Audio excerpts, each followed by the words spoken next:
Kip, what's up, man? Glad to have you back. I know you've been slacking on us, so it's good to have you back to work. Yeah, I had to get away from Order of Man to refine myself and, you know, f- find my inner voice and I don't know, whatever. I'm trying to say something funny, but it's not It's working. it isn't. No, it's definitely not. Hey, but I've stayed connected, man. Great interviews with Andy on those two Thanks. episodes. Super Yeah. great. And then I'm assuming he returned the favor and he's on the podcast as of Yesterday. yesterday when this goes out. Yeah, yesterday. Super cool. Just released my podcast. We podcasted for nearly 4 hours that day, which 4 hours sounds like a long time, but when you're having a conversation with somebody you respect and somebody who you feel like has things dialed in on multiple fronts, it goes very, very quickly. So Yeah. I think we could have doubled that easily. We could have doubled Yeah. that. Yeah, it's just hanging out with someone and having a great conversation, I'm assuming. That's all it is. It's Yeah. it's way different than this podcast because when I'm talking with you, it's like an hour and it feels like 4 hours. You're like, shit, is this over yet? It's like the salad. It's like the salad I ate last night. My wife made me this massive salad, and halfway through, I'm like, dude, the bowl is still full. Like, this is taking forever. My That's jaw's right. gonna wear out before my stomach gets full. Yep. So that's how it is. So it's good to have you back. You know, I'm really glad you're here. So you appreciate Andy and other interviews substantially more. I see the role I play in this life, but hey, if it helps you become the better man, so be it. It's a test of patience for me is really what it is. So I gotta make kids. Yeah. Hey, no, I did want to tell you the podcast you did a couple of weeks ago by yourself because you ran solo a couple of weeks ago, and then I ran solo last week. Yeah. It was really good, man. Really good. Oh, You did an excellent thanks, man. job. So Thanks. Well, and as you know me, like I stress, I'm not, I'm no Mickler, so I stress out about those solos. So I stress too. Like feedback that's is not any always good. different I'm than like, me. oh. No, that's not any different than me. Every Oh, time I hit record or hit play or get in front of a microphone or a video camera, I'm the same way, it's a man. little tough. Yeah. It's not tough so much anymore because I'm just used to it, but I still get nervous. That's the interesting thing. And I think that's actually a good sign. A lot of guys are like, "Oh, I'm nervous." Good. You should be. It means you care Yeah. about that thing, you know? Yeah. So take it as a good thing and use the emotion, the nervousness to fuel you to study, to research, to be prepared, and then to do the best job you can. Yeah. Well, and I've done a lot of interviews lately here at my job, and I actually look for that little bit of nervousness as a sign of like the stakes are high for them. Like this is important to them. Yeah. Yeah. Good point. Sometimes when they're just like, nah, whatever, it's like, no, they're not taking this serious enough. Like, or they're not passionate about, or like they don't want it enough to kind of be nervous about it. So Yeah, I never considered that. I always just thought it came off as like arrogant. It's like, who do you think you are? You know, like you're not interviewing me, I'm interviewing you. But yeah, I never considered that side as like it's just so yeah, flippant and the attitude of like I don't care, whatever, bro, whatever. yeah, If I get it, cool. If not, no big deal. Like, I want whatever. somebody like that Yeah, on my team. I want somebody who's exactly. hungry, man, who wants to get after it and succeed Totally. and thrive and to help improve the culture and sell and everything else they're trying to do. So that's cool. It's a good Yeah, way to look at it for totally, sure. man. Dude, and the IC is blowing up, man. It Like is blowing up. I've been disconnected and then I hop on the Foundry. It's like, welcome all these, 40 members, it seems like. I'm like, geez, like it's Yeah, awesome. it is awesome. We're going to have to continue to innovate as we continue to grow. So at some point, we'll probably cap it out. And I don't think that point's too far away. And Yeah. then we'll release other things that maybe are more exclusive. Different approaches. Yeah. Right. But I'm definitely not going to diminish anything from the Iron Council. But it's been incredible. A lot of guys are joining lately. A lot of guys are getting value, obviously. So yeah, we'll just continue to push the bounds and continue to innovate and grow. Totally. Should we get Love into it, these man. questions? Yeah, let's All right, do man. it. Let's get to it. Yeah, so most of our questions today not most, all of them are coming from our Facebook group. To join us there, facebook.com/group/order of man. Our first question, Braden Larson. I've been part of the order for over 4 years, and I believe it's very important standing shoulder to shoulder with our brothers to lift and encourage each other. They can give us insights that no one else can. I have noticed over the last few years that you don't have women on the show very often, excluding your wife. There are many women, including, and I don't know these people, Angela D. Luckworth, Bryn Angela Brown, Duckworth. Duckworth, all right, Yep. Breen Brown, and Jen Sincero, who have done years doing research and studying people, not just men, but having great insights on how us men can level up as men and fathers in their work. They see what happens when fathers are not present. Why have you never tried to extract their knowledge and personal insight to this podcast? And I'm assuming there's a little bit of an assumption there, but there you go. I actually like the question, and I can appreciate the question. The reality is, well, let me say it this way. You're right. You're absolutely right. There's an infinite number of women who have so much value and knowledge and expertise and information to share. I have no doubt of that. And what we do here in the podcast is not meant to be exclusionary at all. Now, it might feel that way because of the nature of the podcast and the fact that we talk with men exclusively. So it might feel like that to some women, but it's not designed to do that. That just happens to be the result of what it is we're trying to do, which is to be hyper-focused on working with men. I thought long and hard about this. Should I have women on the show? And I've had my wife, obviously, on the show. You've had another lady on a couple of times. Yeah. And she was great. The reality is this. There's more than 1,000. There's tens of thousands, if not hundreds of thousands of podcasts to choose from. And there's so much information out there. And access to Brené Brown, for example, which I don't resonate real well with her information.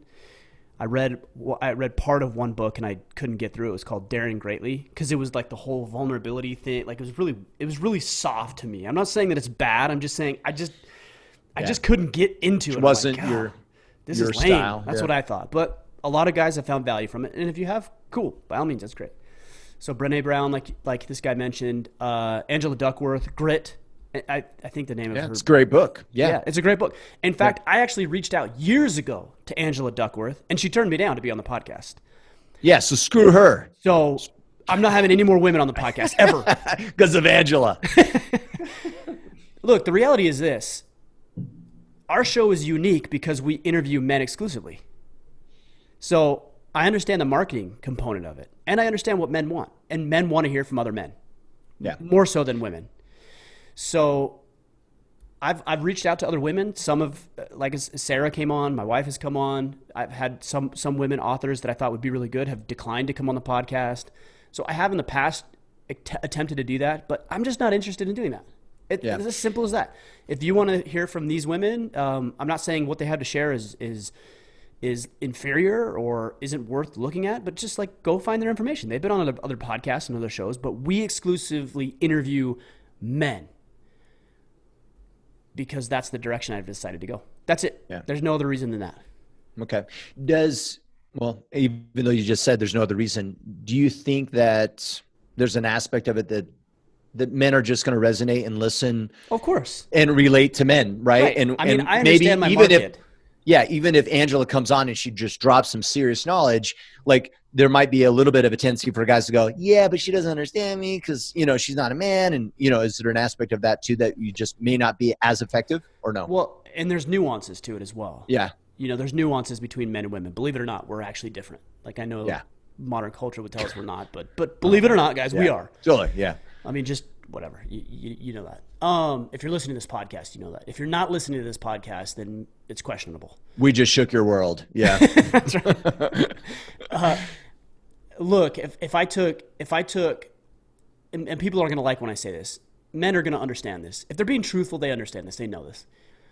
But if I took two people, one male, one female, and they shared the exact same message, right? They shared it very similar ways. They talked about the same things. By the nature of this being order of man and 90 to 95% of our listenership being men, obviously they're going to resonate more with the man who says it. Oh, how could you say that about women? It's not about women. Yeah, flip the card in the same scenario is just the same, right? We go on a woman's podcast and talk about the power of femininity, and they go, "Who's this guy? He doesn't even understand." Yeah. Right. So if you want that information, that's cool. Go get it. It's there. Brené Brown's got a dozen books. Angela Duckworth's done multiple interviews and podcasts. Got a wonderful book. It's all there.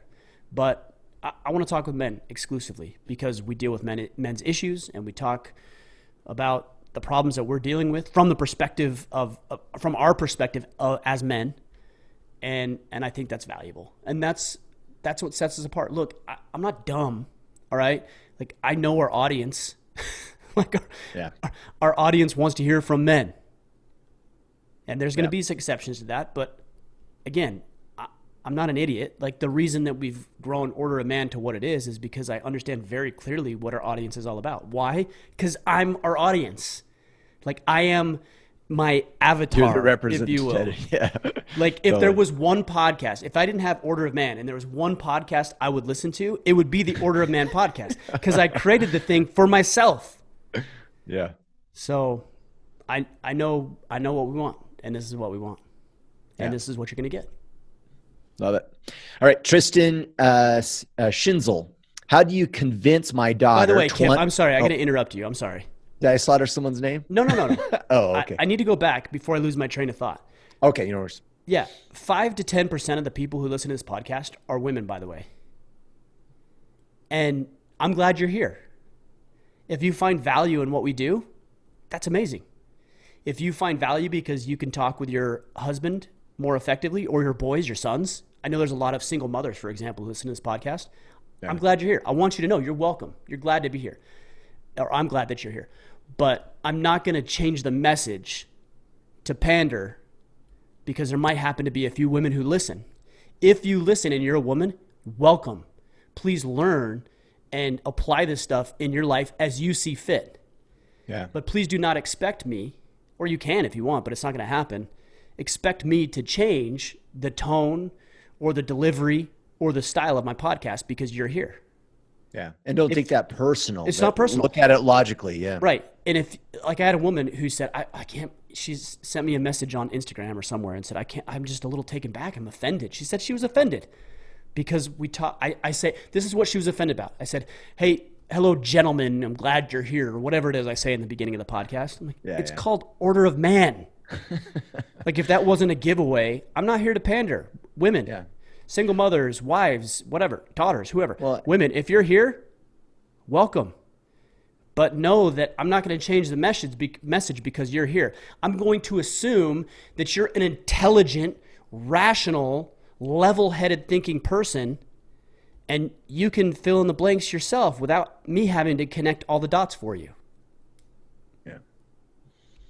And some people, I have women a lot, will say on my social media posts, they'll say things like, well, this applies to women too. No shit.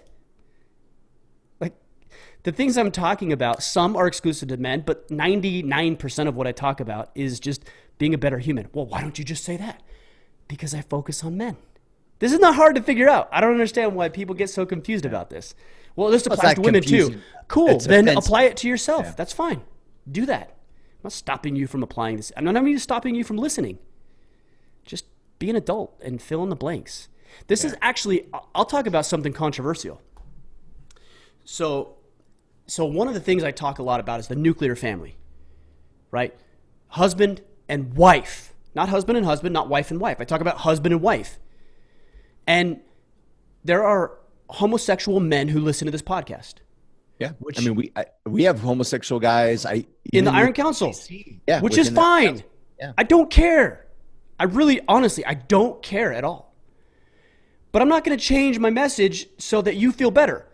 If it bothers you that I say husband and wife, that's on you. I would assume that a mature person like yourself could just say, oh, okay, he said husband and wife. In my case, it's just husband and husband, but I'll apply the same principles. Like, I don't need to do that shit for you. You're an adult. You figure it out yourself. It's not my job to make you feel comfortable about the way that you live your life. And if you don't mind me adding to that, Ryan, you may even disagree. Oh, I disagree with the secular family, or I don't think that's necessary. Awesome. But there's other value in which Ryan might say that I can still apply to my life. There's still value in the Iron Council. Like, be intelligent, identify what works for you, what's best for you, and then make the necessary adjustments and decisions. Right. Yeah. When somebody says something to me, and if I'll give you like another way of looking at this. Maybe I'm at a sales training meeting or something, and they're talking about how to grow a financial planning business, just hypothetically. You just lost everybody. Everyone's like bored. They're like, for sure. Sales, financial training. I was bored too, which is why I stopped doing it. Let's just say I was at some seminar, and I'm not a financial advisor. Like, are you telling me that I'm so dumb that I can't just take the information and say, okay, I'm going to fill in financial advisor with personal the founder life, of Order of Man, or a personal coach, or a fitness trainer, or fill in the blank with that, whatever your occupation is. Like, are you that dumb that you can't do that yourself? Yeah. The answer is obviously no. Nobody's that dumb. Okay, nobody's that dumb. But they've been conditioned through years and years of earning, quote unquote, earning participation trophies, that it's all about them. Yep. And it has nothing to do with you. Like, you need to take the information and apply it personally to your life. And sometimes I hear people that I admire and I respect, and they say things I'm like, that I don't resonate with that at all. I don't understand that. I don't get that. That doesn't fit with what I'm doing. I don't like or agree with that. So guess what I do? If they do it continually enough to the point where I'm like, I don't agree with anything this person says, I just drive on. Like, I don't reach out to that person and say, hey, will you change your message to fit me and what I need? No, I just leave. And if they just say it once or twice, I'm like, oh, okay, cool. I believe 98% of what this guy says, and 2% he's way off base, which is what I think most people probably think about us as they listen to this podcast. And we just drive on because we're mature and we're reasonable and we're intelligent and we can fill in the blanks. And we realize that you don't have to worship us. This isn't a cult or anything. It's like, take what works, leave what doesn't, make your life better. Well, and how many times would you listen to something that you said in the past and you wouldn't agree with you? Oh, You'd for be sure. like, all the time. I'm like, totally why did I say that? Yeah, that was totally a mistake. Or I've now evolved and changed, and now I'm a better person. And I now like see that differently. Like, that's the same thing. It's just on the different part of the path is all. Right. Or I just said something. I actually listened to my podcast. At a turn, I just, not even at a turn. I just said it. I said it in a way that I'm like, oh, I actually didn't mean it the way that it came across. Like, I didn't mean it like that. Yeah. But it came across that way. And we do that all the time, you know? And so just like, I don't know, man. Look, we've been talking about this question for 20 minutes. But I get very frustrated with the lack of mental and emotional maturity that so many people seem to be missing. It's very, very frustrating to me. You know, I can really appreciate anybody who reaches out and says something to the effect of, hey, you know what, Ryan, I want to tell you, I really appreciate your message. I don't agree with everything that you say, but the things that I do, you're spot on. Or the people who reach out and they'll comment on my post with the things they like, or they'll add value to the post, like, hey, yeah, you're right, here's another thing. And then every once in a while I hear from them and I hear like, oh, you know what, Ryan, you're way off base on this because of ... I can actually respect that. What I get frustrated with is people that disagree with everything I say, and I've never heard anything positive from them. I'm like, why are you even listening to this, bro? Yeah. Like, you don't like me. You don't like what I have to share. You don't agree with anything that I say. So here's my suggestion. Shut the hell up, or just go somewhere else and find whatever it is you're looking for. If you want to use me as ammunition for other arguments you're having, cool, then just be quiet and do that. But I'm not interested in your negative criticizing feedback if that's all it ever is. If you want to give me some constructive criticism, but you dabble that with things like, oh, Ryan, hey, you know what? Yeah, you were off on that last post, but this one, man, yeah, you're dead on because of ... Like, that's a more reasonable thing. And that's the way real life works. Not the digital world, the like real life. When you're having a conversation with a friend and you're debating or you're discussing, you're like, yes, I agree. Oh, I don't agree on that, but oh, yes, I agree on this. That's how like two adults really have a conversation. Well, and I would even like to take it a step further. And I think that sometimes it's not right or wrong. Like, sometimes it's just valuable to say, I'm listening to understand Ryan's perspective. How interesting. Like, and just stop there. Not go, oh, I agree. Just understand. And then it enlightens myself of a different way of perceiving something without the judgment. Like, a quote I read recently that I completely love is, most people find it too difficult to think, so they just judge. That's in line with what I agree with. Right, wrong, versus actually just understand. Right.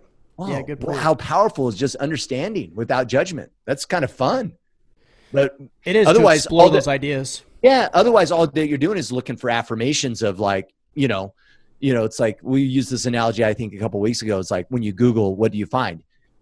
whatever confirmation of your existing beliefs, right? That's all you're Exactly. doing. So why listen to us if all you're listening to is something to reinforce what you already think? Like, it's probably more insightful to listen to us if you maybe You don't don't agree. think the same way. So you can actually have some different perspective in your life. Yeah. I think there's a real There problem. went all the followers. Everyone's like, oh, I agree with those guys. I'm going to stop listening. Yeah. Thanks, Kip. That's not what I'm saying. Glad to have you back, man. Thanks for driving everybody away. This is actually, there's two phrases that I hear a lot that I kind of cringe a little bit when I hear. Number one, my truth. It's such a dumb phrase. My truth. There's argue no with me. my truth. My truth. It's no, my truth. Truth or my truth. It's excuse me. It's the truth or it's your perception. Yeah. Like those are the only two choices. My opinion, my perception, or the truth. Like that's it. The other one I hear a lot is that's a fact. That's a fact. Oh, I like pizza. Pizza's the best, and that's a fact. I'm like, no. That's actually the exact opposite of the definition of a fact. And just you saying that's a fact doesn't actually make it a fact.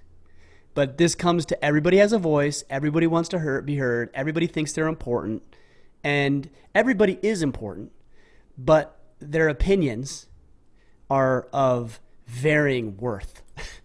And some people's opinions just aren't worth as much as others.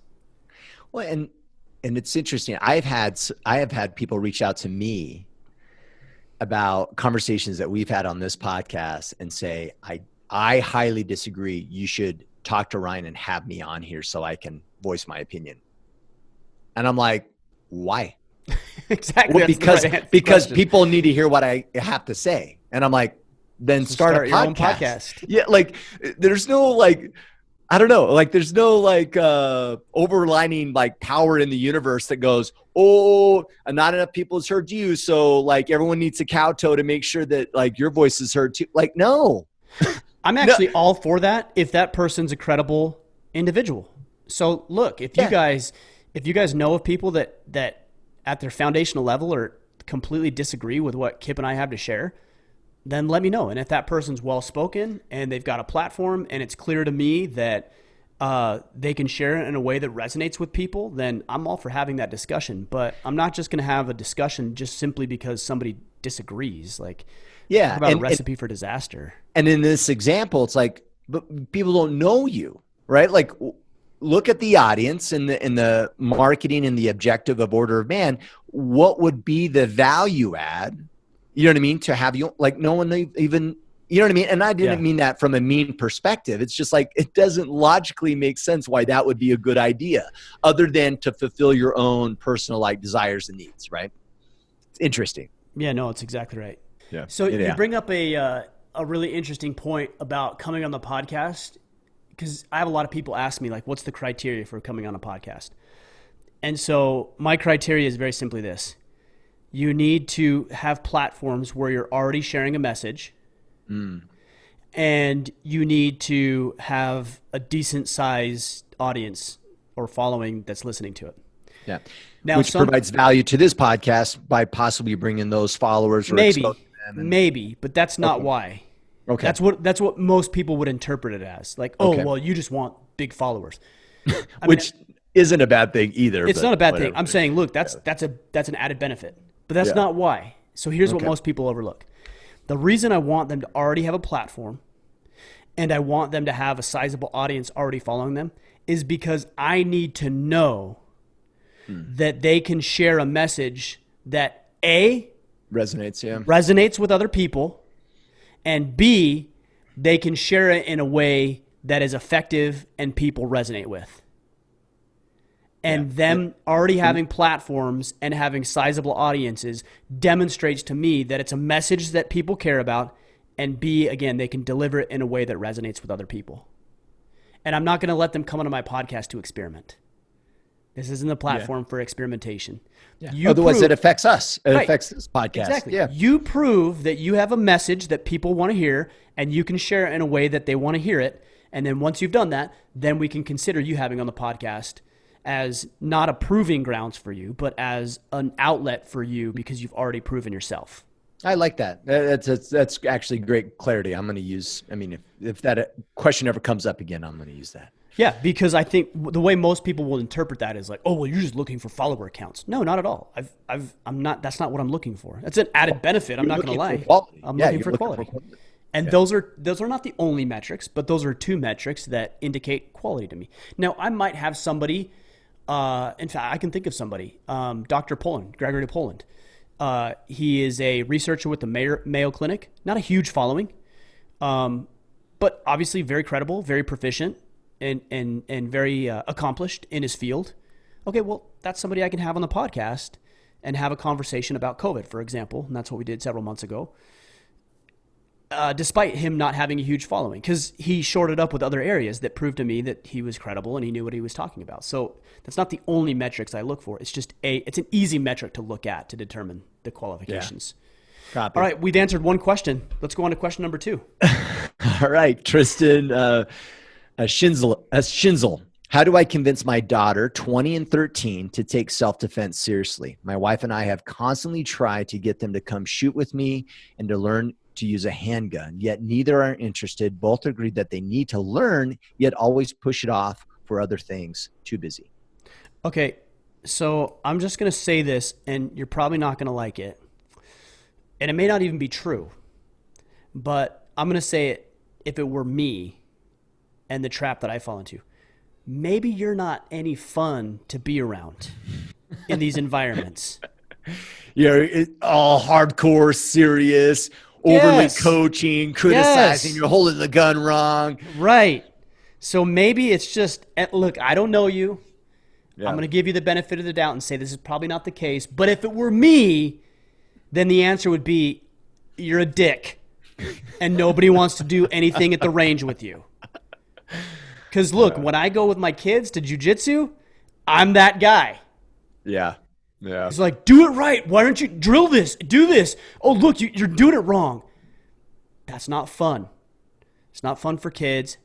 You said you had a daughter who's 13. Certainly not fun for her. She's more interested in boys and makeup and her girlfriends and the parties and everything else, which is natural. I'm not beating up. That's natural.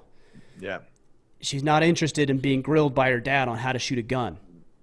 So, and 20-year-old as well. Like, she's got her own life, man. She's in college or she's dating. Maybe she's your married. Influence is over, yeah. Yeah.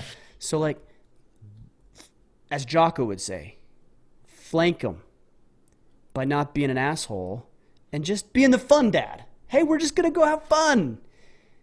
And don't talk about learning. Just say, hey, let's go have fun. Hey, let's have a competition. Oh, what if we do this? What if we do this? Oh, and set things up that are fun. Yeah. It's like teaching children. If you're having fun doing it, they don't even know they're learning, which is the point. It's like the definition of flanking them, right? They don't even know what they're learning because they're having way too much fun. So I don't know your situation, but again, I'm approaching it from my perspective. Yeah. And if you're anything at all, even remotely like me, that's the problem. Yeah, I bet you're right. I was just thinking about, we helped my grandparents pick weeds the other day. And midway through, I'm like, I am a complete ass. The whole time I'm coaching my daughters on how to pull weeds. Weeds. You got to pull in a solid line and then we're going to progress this way. Don't skip a spot. You know what I mean? And just like, it's already crappy that they're having to pull weeds. And I'm just adding to this like berate of like how you're pulling weeds wrong. Yeah. And it's all from the position of effectiveness. Yeah. It's like what I should have done is grab some dirt clods, pegged them, had some tag, came back, pulled some more weeds. I don't know, found a hourglass, made a fire. You know what I mean? Like, something like, have fun with it. All right, here's what we're going to do. I'm going to give you this 5-gallon bucket, and I'm going to have a 5-gallon bucket. And everybody else can have a 5, and we're going to race. Yeah. And the first person to get to 100 weeds gets a double scoop of ice cream instead of everybody else getting a single scoop. And then when you go to the ice cream place, you actually have to give everybody a single scoop and the winner a double scoop. You have to do it because then it reinforces the competition and the reward. Yeah. And then it's fun. It's like, oh, cool, we pulled weeds for an hour, and now we're having ice cream as a family. Oh, and there's the one kid, who's got the double scoop while everybody else is looking at him like, you son of a... Totally. So and that's Tristan, the reward. Yeah. So for Tristan, what you do is you figure out something that your 20-year-old and your 13-year-old hates. And you're like, grab something you hate, whether it's a picture of the ex-boyfriend or whatever, and then you go to the range and you blow whatever that is up with guns. Yeah. Totally. Just make it fun. They'll learn in the process. Yeah. Solid stuff here on this podcast. No doubt, man. 30 minutes into this. I'm walking away. 40 minutes into this thing. We're 2 questions in. We are on a roll. I know how to pull weeds effectively with my kids. Todd Wilson, how would you help your son overcome jealousy? My son, who is 10 years old, is very jealous. Siblings' birthdays seem to be a rough, and he is miserable and tries to make it miserable for everyone else. This is interesting because I've seen this. I've seen this actually even with my other kids. Like someone has a birthday, the other one's having the worst day of their life, right? Yeah, I think this is probably pretty natural. Yeah. Right? Like I've certainly experienced that with my kids. I don't know, man. Honestly, I hate my birthday. I'm like depressed at my own birthday.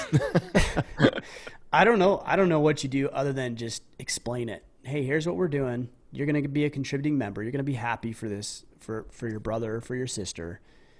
Otherwise, you're not going to engage. Like, you're not going to participate because you're not going to ruin this day. Like, I take a pretty hardline stance on this stuff. If you're ruining it for other people, you're out. You're not part of the family today because it's not me. You're voluntarily deciding not to be part of the family because we have some rules, and rules are we're kind and we're respectful and we honor each other. And you're not following those rules. So you have decided that you don't want to be part of the family today. So you can go ahead and go in your room. You can do whatever. But this ain't happening. And you're not going to ruin it for this other kid. Yeah. I mean, that's all I have. That's all I've ever done. And it's, it seems to work. It straightens them out pretty well. But that's a tough one.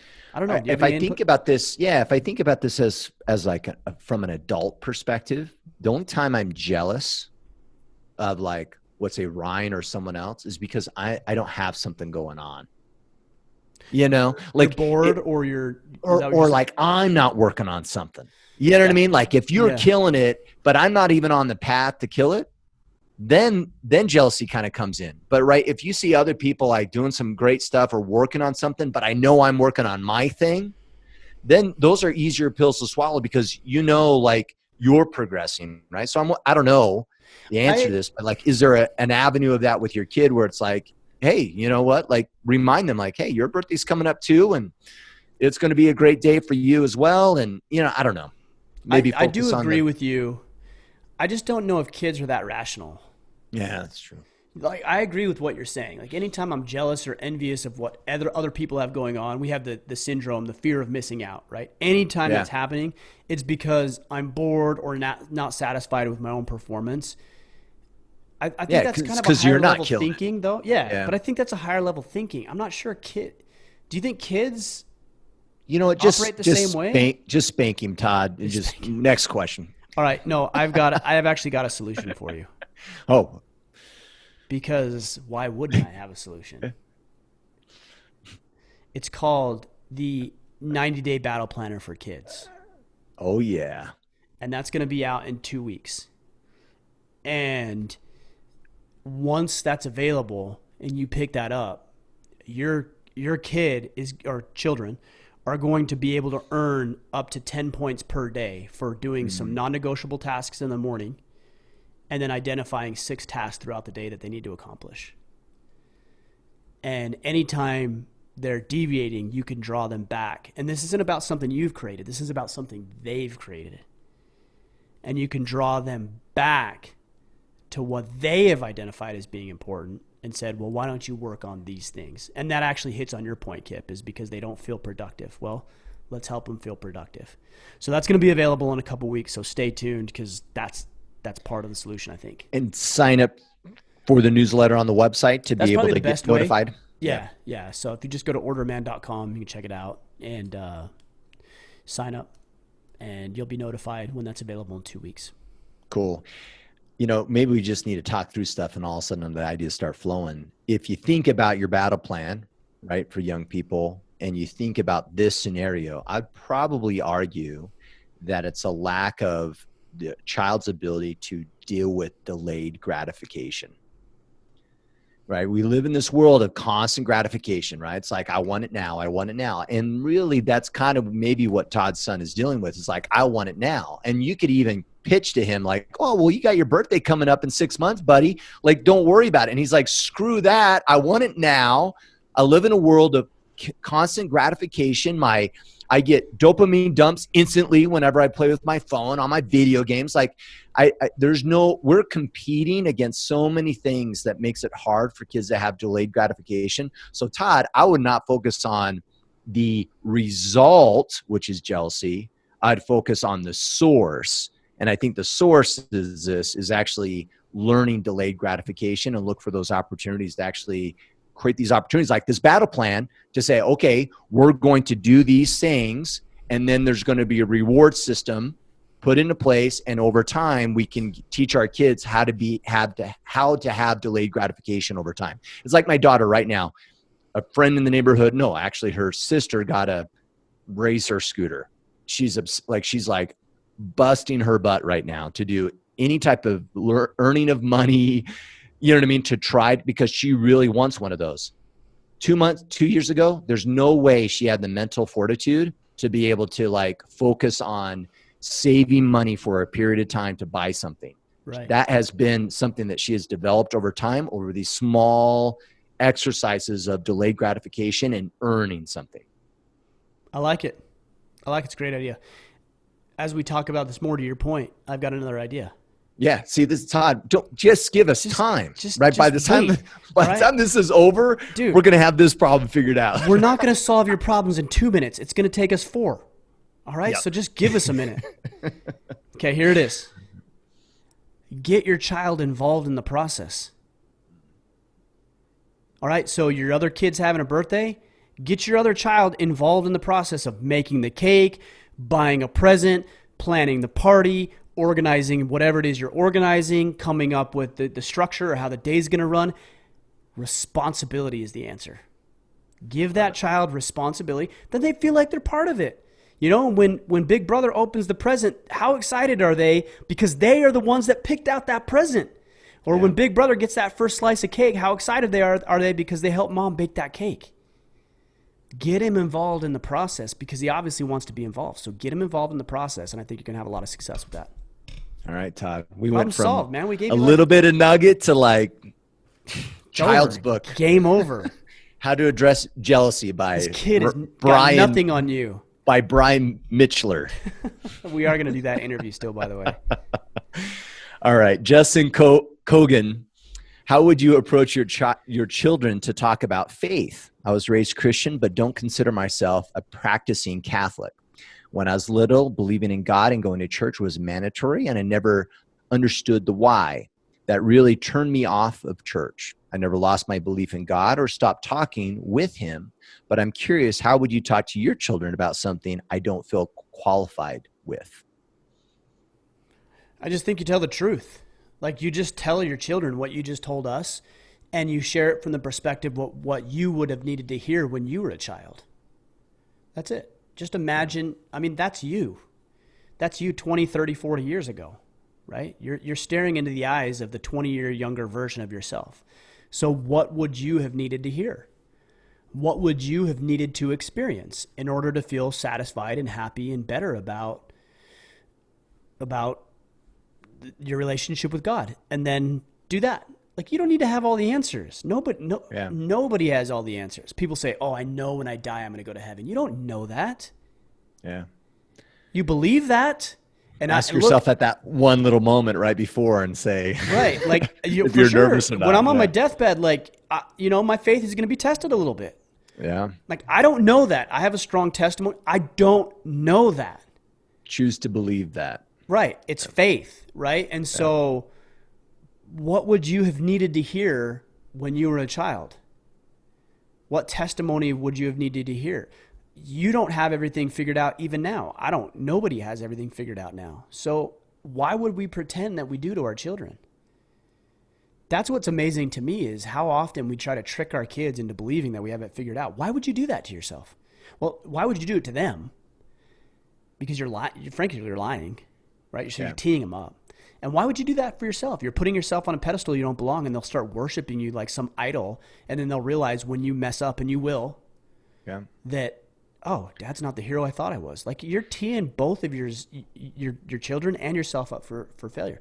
So just be real. Hey, you know what? Like, man, when I was little, when I was your age, I really struggled with this because my parents made me go to church. Like, my mom's a great example. My mom struggled for a lot of years with religion, not spirituality, but religion, because when she was a little girl, my grandparents, her parents, took her to mass, and it was Orthodox, so it was in Latin. So as a little girl, 6, 7, 8-year-old girl, super awesome, but as a kid, oh. I mean, look, how dumb do you need to be to do your service in Latin? Where nobody understands what you're saying. Like, you are whoever thought of that's ridiculous. I went to a fireside or some like long training, some training for like youth, like on a Saturday. It was like a 7-hour thing for youth in the church. And no joke, we got there and they got up for the opening prayer, and the kid prayed in Spanish. Like, whoever approved that was an idiot. We live in southern Utah. We don't speak Spanish. Yeah. What are we doing here? Like, let's share it in a way that, I don't know, might resonate with people where they can understand it. So my mom, to go back to the story, went to mass in Latin. You think that helped her with the relationship with God? Of course it didn't. Yeah. That's arrogance. That's ego. That's pride. That's the antithesis of what God and Christ teach. Humble yourselves. So here's what I would say to you.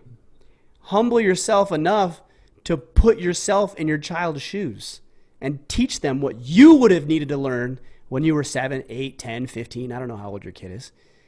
But it even says it in the scripture. Become like a child. Yeah, teachable, coachable. You have to do the same thing and put yourself in their shoes and explain to them. And it isn't preaching from some pulpit, I'll tell you that. Yeah. It's getting down on their level, eye to eye, and explaining to them what this relationship is like and how good it is and how beneficial it is to their life, with your flaws and all, because we know they're plenty. And I'm not singling you out. I have them just as much as you do. But just be real. That's it. Just be real. And I think it's important too that, like, in this case, Justin's like, my question I'd ask for you is, do you want to be qualified? And if you do want to be qualified, then what are you doing to be more qualified? Yeah, get qualified. Right? One, don't be smoke and mirrors and be honest with your kid, but don't be the person that's right. Be the person that can find the right answer and be that to your child. That, hey, guess what? My testimony is not that strong, but guess what? I'm working on it. Mm-hmm. I'm actually doing these things. It's kind of negative if you think about it. It's like, oh, I've already struggled with religion. And so, Dad, what have you done to shore that up? Nothing. Oh, okay. Well, that's not a good lesson either. Right. So my question would be if you feel not very qualified in that area, then what are you doing? So, because that's the other lesson is, hey, son, you're also struggling with this. This is what I'm doing to progress. And that's the other way to help your child, is show them the path of learning more and, finding that out for themselves. Most definitely. Yep. Yehuda Samuel, how much do you think one's relationship with your father influences and determines his relationship with his children? I'm rebuilding my relationship with my dad, although it comes with hard work, because I think my work there will pay off for me as a father to be. I also know that it's worth the good time I'm having now with my dad, but the past memories are not easily forgotten. I think sometimes we get overwhelmed with thinking about the future. That's what you're doing. That's why you're all stressed out. Because you're thinking about things that haven't even happened yet, man. Well, how's this going to impact me? How's this going to serve me? I don't know. You just said you're having a good time with your dad. Live it up. Enjoy it. Yeah. No outcome, no result, no ulterior motive. I'm having a good time. I cherish this time. We had some rough patches when when I was younger, years ago, but now we're having a good time. Look, I'm watching my wife build and grow her garden. And it's actually really looks cool. Awesome, by the way. It looks amazing. And it's Dude, really cool. It's actually really just right out here outside of my office window. And so when I'm up here working, I can just open the blinds and I can look out there and I can whistle at her and look at what she's doing. Creepy. Yeah. Totally. But it's a great view, right? It's a good view. And I love watching her do it. But the reason I bring that up is because I see how much effort and work that she puts into it. Why does she do that? I sit up here, I'm like, why does she do that? Because that sounds miserable to me. You're like, there is a grocery store. We can actually just buy that tomato. Yeah. And I'm like, what is it about the garden? And I'm like, well, is it because of the fruit and the vegetables that come up? I mean, yeah, partially, but like you said, we can just go to the grocery store and get that outcome. We don't need to grow a garden to do that. So why does she spend hours upon hours every day in that garden, pulling up weeds and watering and putting fertilizer, and even as weird as talking to them? It's awesome. And I love it. I love watching it. Why would she do that? Because she values the process. The outcome will take care of itself. She knows that. She knows if she waters them and she weeds them and she makes the soil rich and she fertilizes them and she spends time out there, she knows that the fruit will be good. But she's not doing it for the fruit. We can have that so much easier. I can spend a few bucks and we can go get some zucchini at Hannaford's down the road. But she values the process. Same thing with strength. I want to get strong. I want to get big. Forget about that. Just value moving your body. Value lifting heavy things. Value feeling good about yourself physically and mentally and emotionally. And the results will take care of themselves. They always will. And they go back on that garden analogy.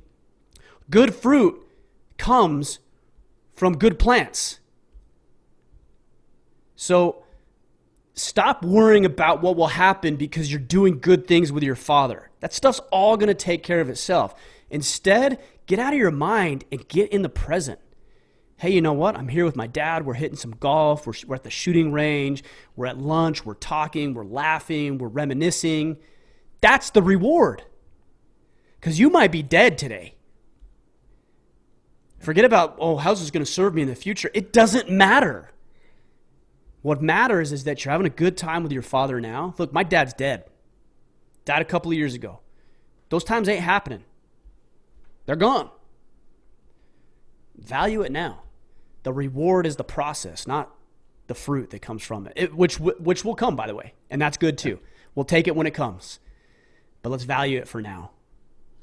This made me think of a quote by Hinckley, if you don't mind me sharing it, because I think it's kind of profound in this related. Anyone who imagines that bliss is normal is going to waste a lot of time running around shouting that he has been robbed. The fact is that most putts don't drop, most beef is tough, and most children grow up just to be people.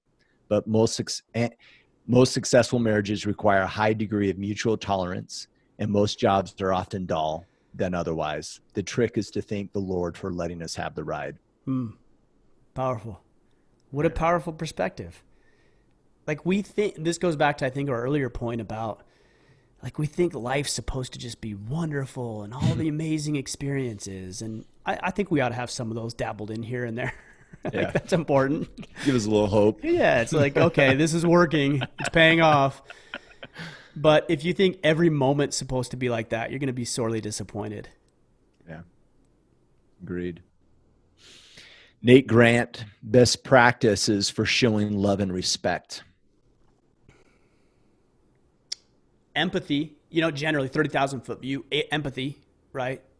What does this person need? And I think that actually ties into the next point is understanding what you're trying to help with other people. Like what is it that I'm trying, what do I want this person to accomplish out of their life? So I think about my kids, Yeah. Like I want them to be independent.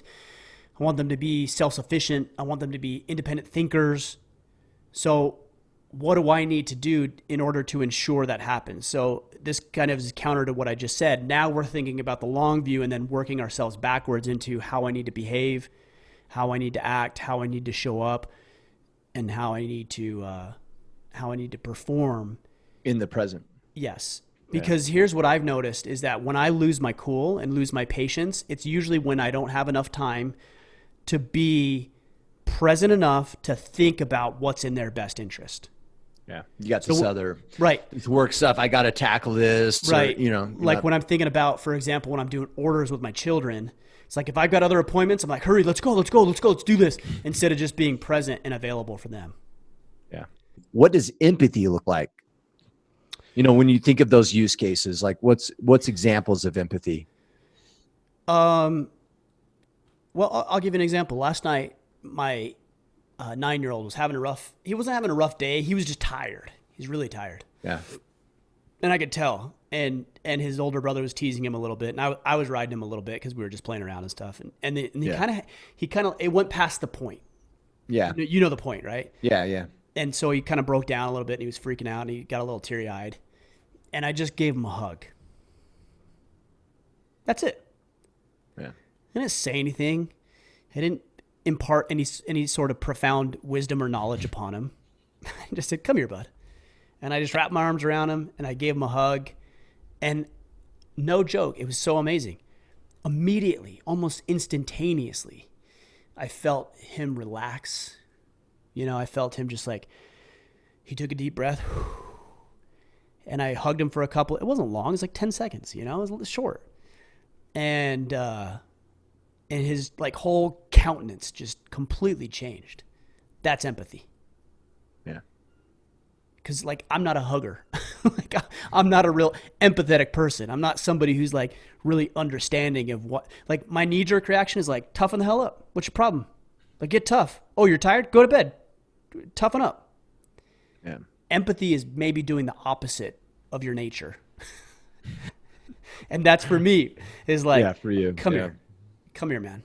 And I just give him a big hug and I don't say anything and I don't try to coach him. It's just, I feel you, man. You're tired. I get it. Here you go. Yeah. And everything changes. And he got what he needed, which is a little acknowledgement, a little understanding, a little bit of margin and space to decompress, even if it was just for 10, 15 seconds. And that was right before bed, and he hopped up in bed and went right to sleep. But that's empathy. Yeah, and good. I'm not saying you need to walk around and give everybody a hug, but maybe it's a proverbial hug.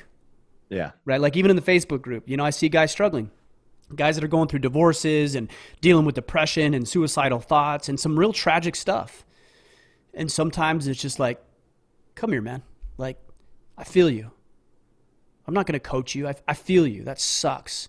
Give yourself some margin. Give yourself some space. Treat yourself like you're important. Take care of yourself. And I'm here to help. And that's like the digital hug, right? Yeah. It's so weird for me to talk about it like this because this is not in my nature, but that's the point. Is that sometimes the situation calls for tough love and sometimes it doesn't. And we need to understand that as men. Yeah. I mean, sometimes it's just knowing that they're not alone in that circumstance that they're dealing with. Right. And be quick. Be slow to rush to judgment. Like when I screw up, I know. You don't need to point it out to me. I know I messed up. Yeah. So afford me some grace. And I'm not saying like afford me. I'm saying in general, like people know when they mess up. Just afford them some grace. I see that in the Facebook group. It's disgusting, actually. It pisses me off, actually. These guys rush so quick to judgment. Oh, you're a beta. Oh, you're a cuck. Oh, you're an asshole. Oh, you're this. Like, hold up. Let's ask the guy some questions first. Let's figure out what's going on. Maybe you said something just out of just, I don't know, just you said something rash, and now he's in an even worse position than before. Yeah. Don't be a dick, man. Like, let's stop for a second and just, okay, you know what? This guy continues to get cheated on. He doesn't need to know he's a cuck. He knows that. He's experiencing every ounce of that right now. His wife just stepped out on him for the 5th time. You think you saying that to him is going to help him? He already knows it. Yeah. So let's take a step back and help the poor man. He is in that environment. He is a cuck. That is true. You don't need to point it out. He knows it. Yeah. That's so how can we help him not be that? And sometimes that means just saying, "Hold up, let's hit the brakes. Let me figure out what's going on here." That's why the Iron Council is so powerful, especially compared to the Facebook group and other social media platforms. Is we know each other, so we're not like I know you, Kip. I have a relationship with you. We've broken bread together.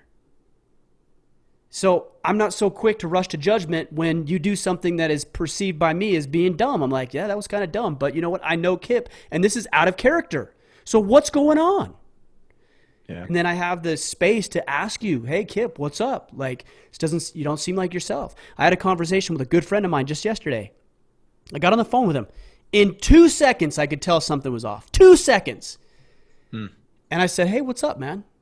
You sound tired. You sound like something's off. Everything okay? And he's like, you know what, man, I'm just dealing with some stuff right now. I'm like, oh, really? You want to talk about it?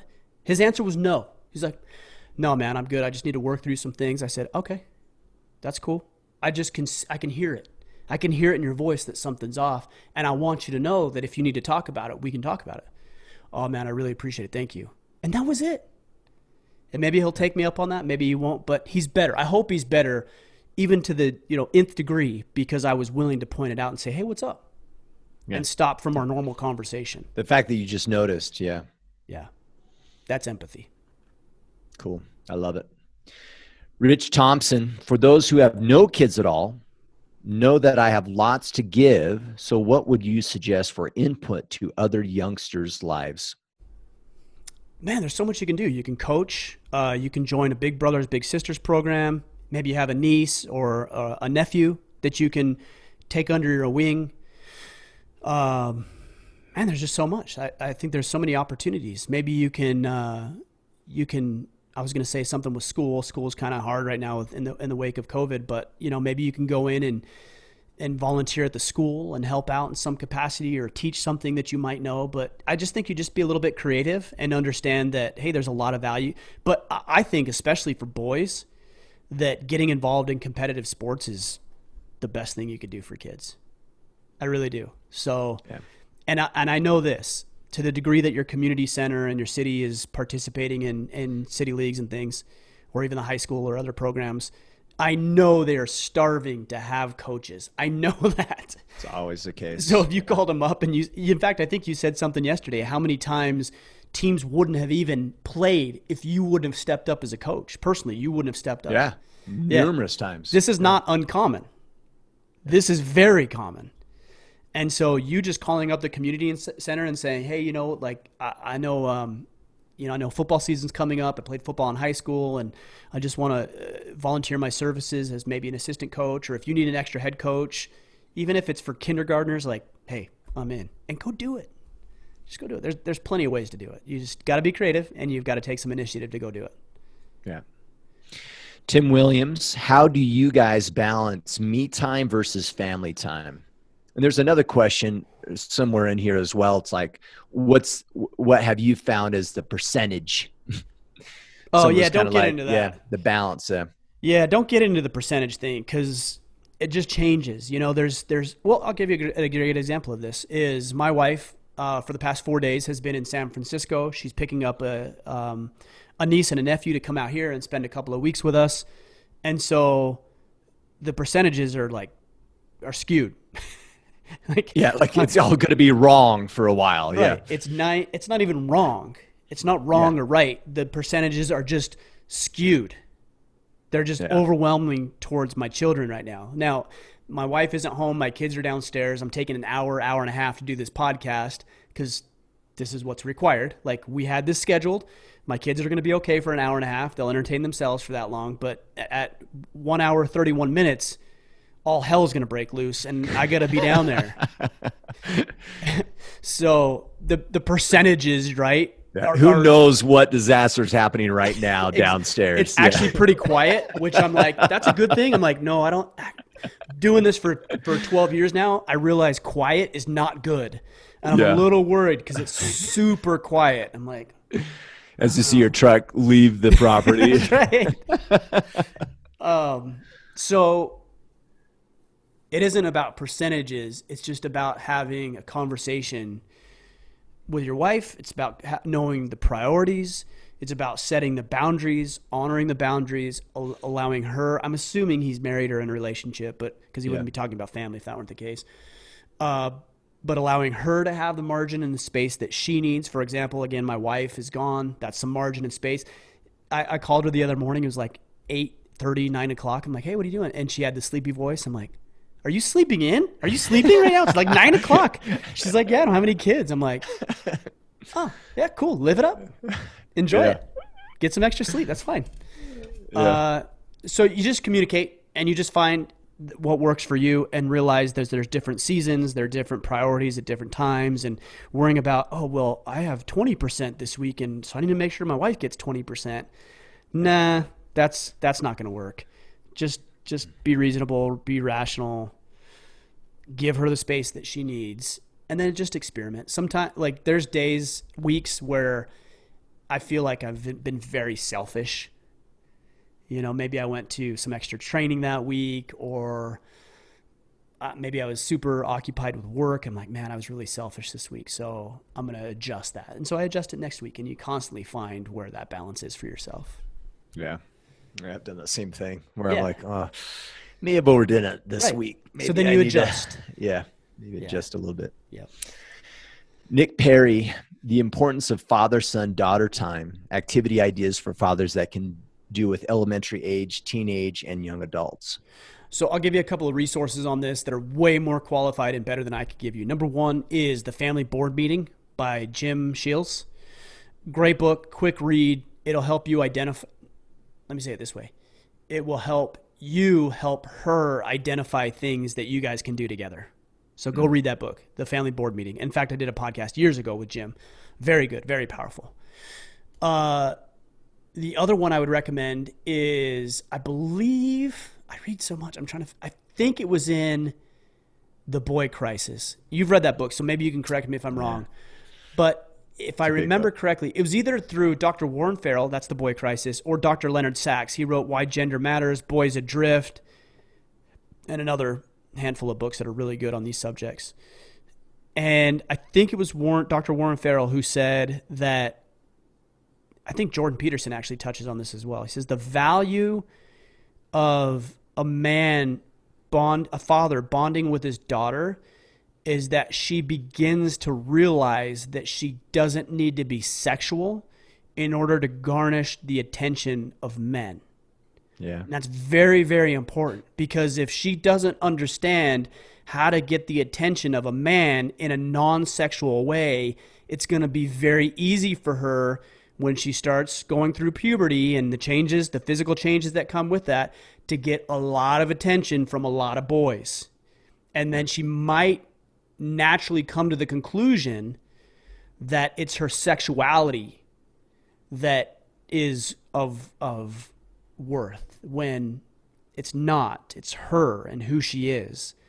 And that's the power of a father-daughter relationship, is when I bond with my daughter, I can show her that she's important because she is, not because of some sexual attraction or sexual innuendo or something along those lines. It's actually really uncomfortable for me to talk about in that context, but I think you guys understand the point that I'm making. Well, and you think about having a teenage daughter and her perception is that her value is sexual. I mean, the repercussions of that is horrible to think about it from a father's perspective. So, I mean, you think about even just the abortion rates. I mean, what, 1 million babies a year are aborted, and I'm assuming a large portion of that is from young girls who thought that the guy loved her, because he showed her his dick or whatever, and so they equated that like, oh, attention, love, he cares about me, to he wants to have sex with me. Well, no, not necessarily. And it's your job to to actually expand that perspective by saying you can have the attention of men without it being sexualized. Yeah. One thing I would suggest too, Nick, you're asking for like ideas of things to do. There's ideas everywhere, and I don't have those resources at hand, but keep a list, keep your own list. Like I literally have a document of ideas that I have kept over the years. Do you really? That's cool. And yeah. And some of the ideas are funny because I'll just get it from Instagram, or the girls were, I don't know, watching those stupid YouTube videos of other kids playing with toys and stuff. I don't know. I don't get it. But anyhow, it's a thing. Sure. You were watching it and they joined okay. you. It was really great. I love that stuff. Disney unpackaging toys. Yes. Like someone else playing watching. with a G.I. Joe. I'm like, oh, that's awesome. I don't even have to buy the G.I. Joe now. I just watched that dude play with it.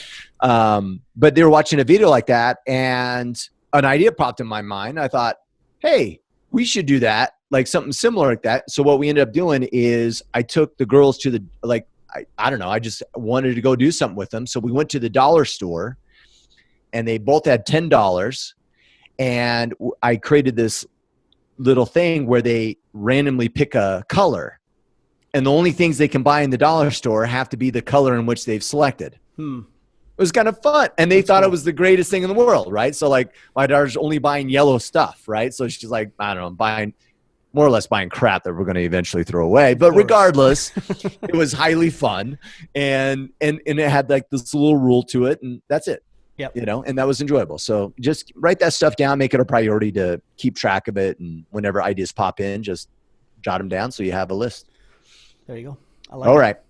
Glenn Stinson, is there a hack for tween-age girls? I don't get the play on the word tween-age, but tween-age is like young teen, so not quite teen. Oh, okay. Like not like 12. you're 15, 16, 12, 13. I would even say maybe 14, like right in there, that like just becoming a teenager. Okay. Is a hack for him? No. The end. Good luck. Good luck. That's right. Maybe get some meds from your doctor. Yeah. I'm just joking. I don't know. I think we hit on it. Like, I think have a good relationship with her. We talked about earlier when we were talking about not being the drill instructor, being a dad who's fun and can teach and do those things simultaneously. Yeah, and to your point, it's probably establishing a relationship with them before the tween age comes, right? Yeah. To have an established relationship. So then that way, you know, you are a soundboard for them and you have an established relationship versus, oh, my relationship with my kid's falling apart, so let me try to have a relationship with them. It's like, it's a really bad time to be doing that. So yeah, you got to what is it? The adage, you got to plant the tree or plant the seed before you're hot, before you need the shade, right? yeah. The other thing I would say, and I'm maybe recognizing this a little bit, is really, really foster a healthy relationship between mom and daughter to the degree that you can. Because I'm even noticing that with my 6-year-old little girl and my wife. The other day, I'm like, hey, you two, like, you guys need to chill on each other because they will go at it. And I'm like, if we're doing this at 6, like, I don't want to know what we're going to be dealing with at 16. So you might need to become a mediator in some things there, but just think about that. I don't know the answer to that because I'm not there yet, but that is something on my radar of like, okay, what's the relationship between mom and daughter going to be like in 4 or 5 years? And what can I do now to ensure that stays healthy and stays productive, as opposed to contentious and a lot of animosity and a lot of drama going on? Like, I'm not interested in that. It will happen. What can I do to address it now rather than, like you said, in 4, 5, 6 years? And realize and honor that difference between you and your wife, that she's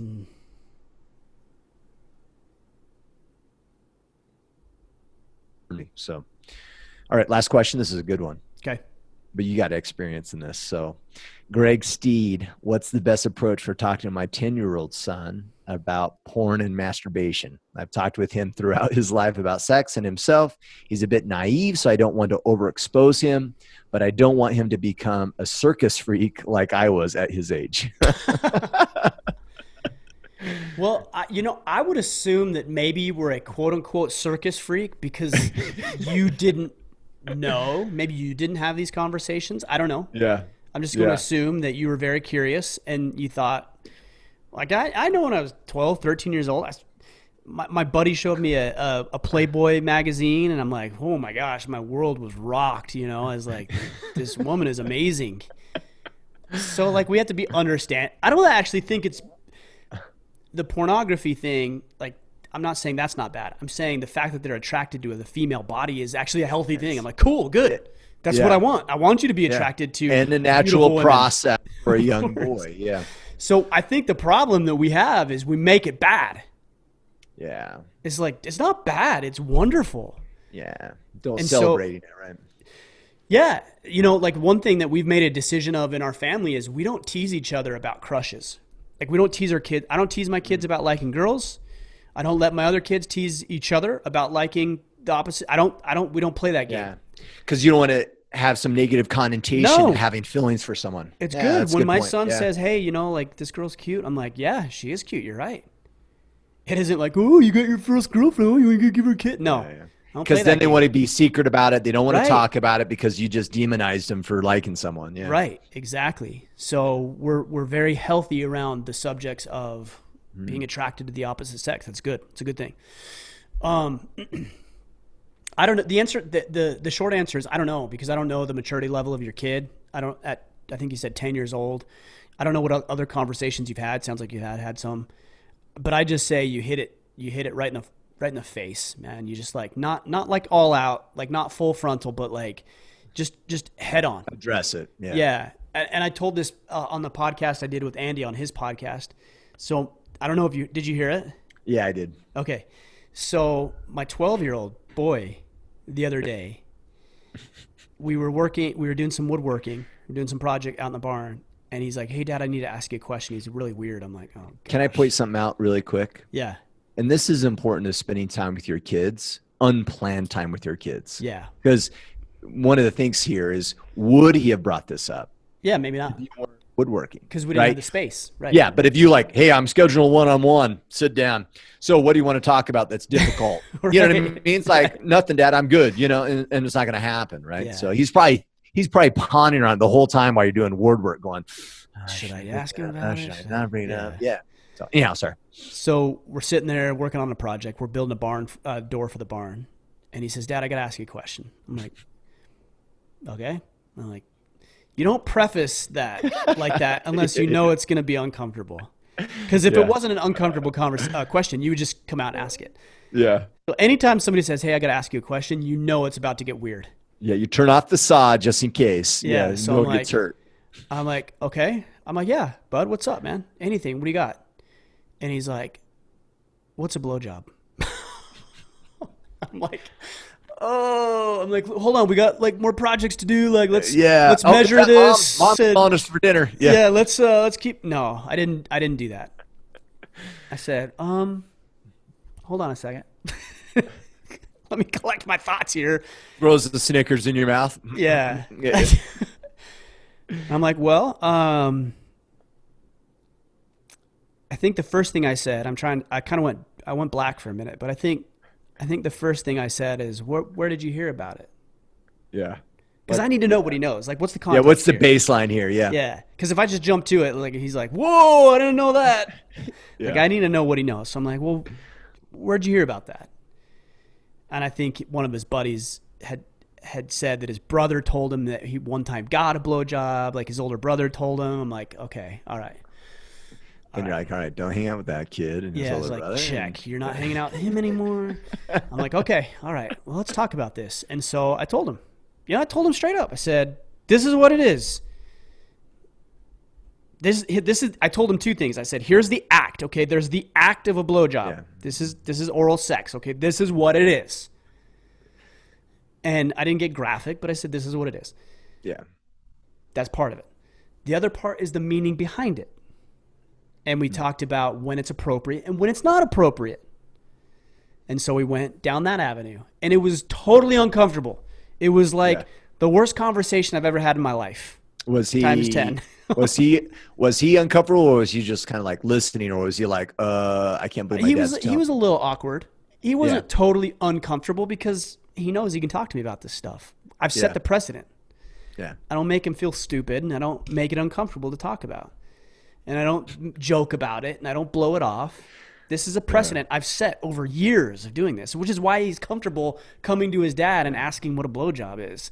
When I had to learn from my buddies what, I had to hear what they had to say about it, which was completely wrong and inaccurate, but that's where I learned it. Because where else would I go? I wasn't going to go to my mom. That's weird. Yeah, totally. So I've set a precedent over years and years where he felt comfortable doing that. And you know what? I didn't blow it. No pun intended. I didn't blow the test when it came to. Yeah.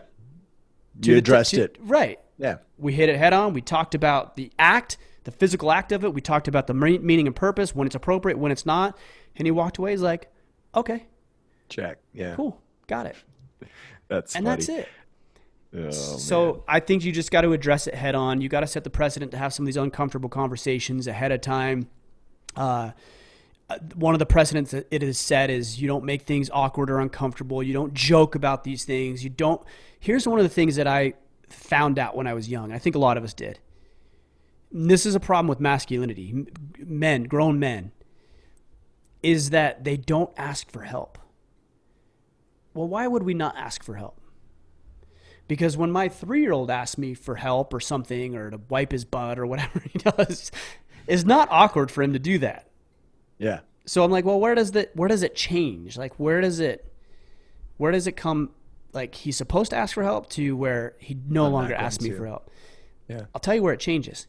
When somebody makes fun of him and makes him feel stupid For asking the question. And all of us as grown men have experienced that, where we've asked a question about, how do you change a tire? What? You don't know how to change? Oh, what are you, stupid? Like, you learned that 30 years ago. Well, you just closed him off from asking a good question that could have actually served him. So when your kids ask real questions, don't be stupid. Don't make light of it. Don't mock. Don't ridicule. Don't tease. Just say, all right, let's figure this out. He doesn't know. He wants to know. He's asking me, which is a real honor, actually. So don't mess this up by teasing him or her, if you're your daughter, and give them a real intelligent answer based on their maturity level, of course. Yeah. But give them a real intelligent answer, and all of this stuff becomes easier. Next time my kid comes to me and asks me about some other sexual act or drugs or pornography or anything that he may come face to face with, it's going to be less awkward because he knows dad knows how to handle it like a man. Yeah. And he not can a child. trust you. Yeah. And trust you. And you know that you're going to have empathy. Right. Yeah. It's like, in sex ed in school, all the little 10-year-old, 12-year-old, 14, they're all giggling. Like, we laugh at that. But we all do it as adults too. Like, you got to be careful not to, when a kid asks you a stupid question, not a stupid question, ask you a question like that, don't make light of it, because that's your defense mechanism. That's actually what that is. You're trying, because you feel uncomfortable. Yeah. So your defense I know people who they can't take anything seriously. And they actually hold less credibility with me. Like, I don't mind a jokester. I don't mind somebody who makes jokes and laughs and has fun. But if they can't take anything seriously, I know they don't know how to deal with difficult and confrontational situations. They never developed the skill set to do it. The one thing that your story reminds me of is the importance of getting the baseline from your son. I was backpacking with my oldest son. We were backpacking and we're ahead of the group by ourselves. And my oldest goes, the same question. He goes, "Hey dad, what's a blowjob?"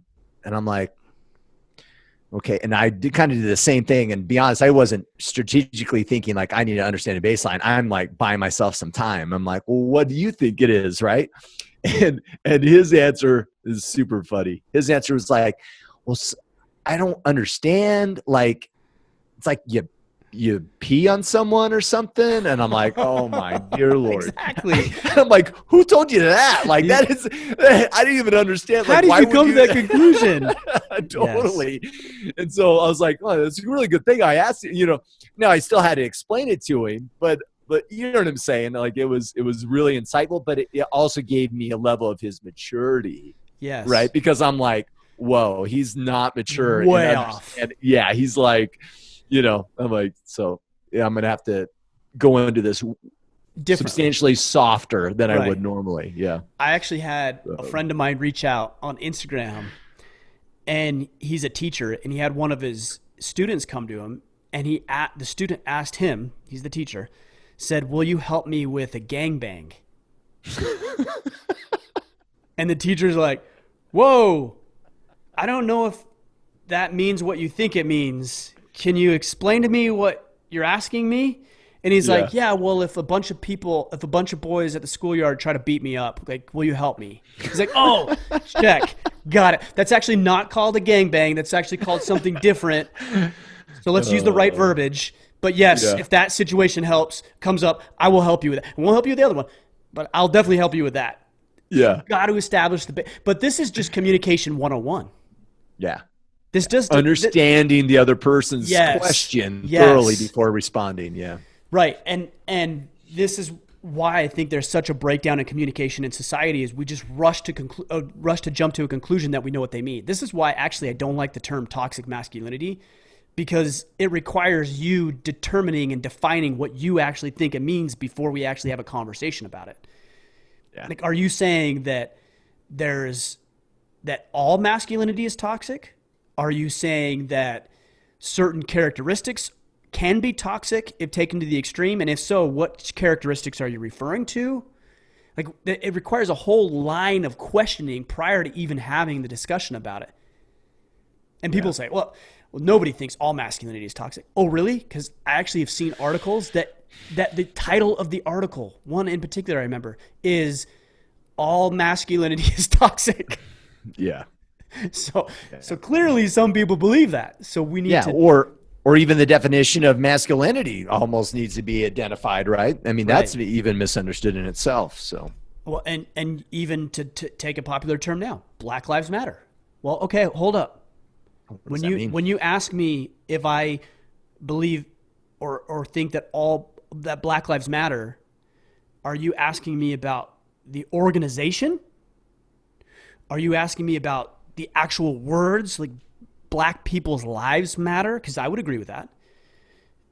But what is it? I need you to clarify. Because if I just rush to answer that question based on what you're meaning, I could have assumed incorrectly, and that will create a whole series of problems. That's why social media is not great.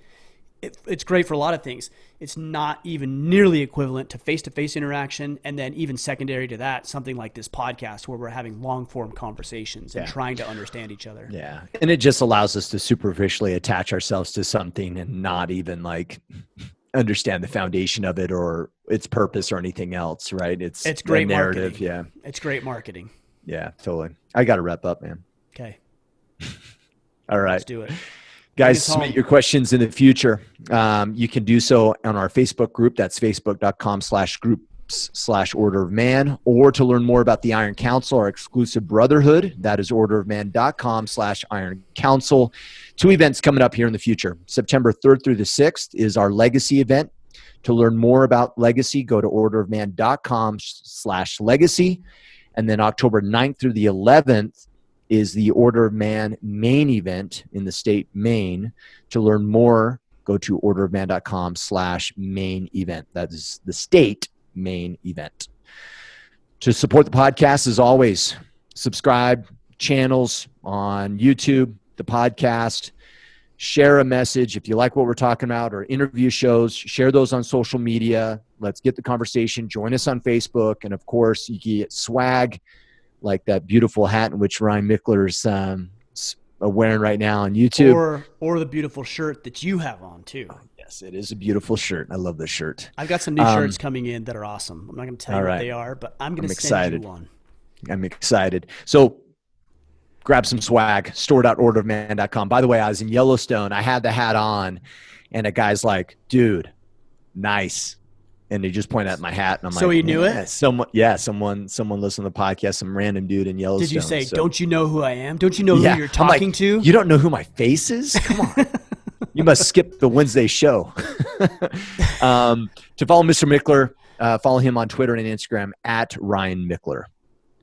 Right Done. On. Thanks, Kip. Well, we've been going for an hour and a half. It certainly felt like 3. So, Kip, I appreciate that. Drudge through. Glad it's over. Great questions, guys. Really appreciate the. These were really good questions today. I actually really enjoyed those. So, keep asking us the good questions. We'll keep putting out the answers. I was going to say good answers, but we'll keep putting out the answers. You can determine whether they're good or not for yourself, which is what we want, right? You should do that anyways. Yep. Exactly. Yep. All right, guys, go out there, take action, become the man you are meant to be.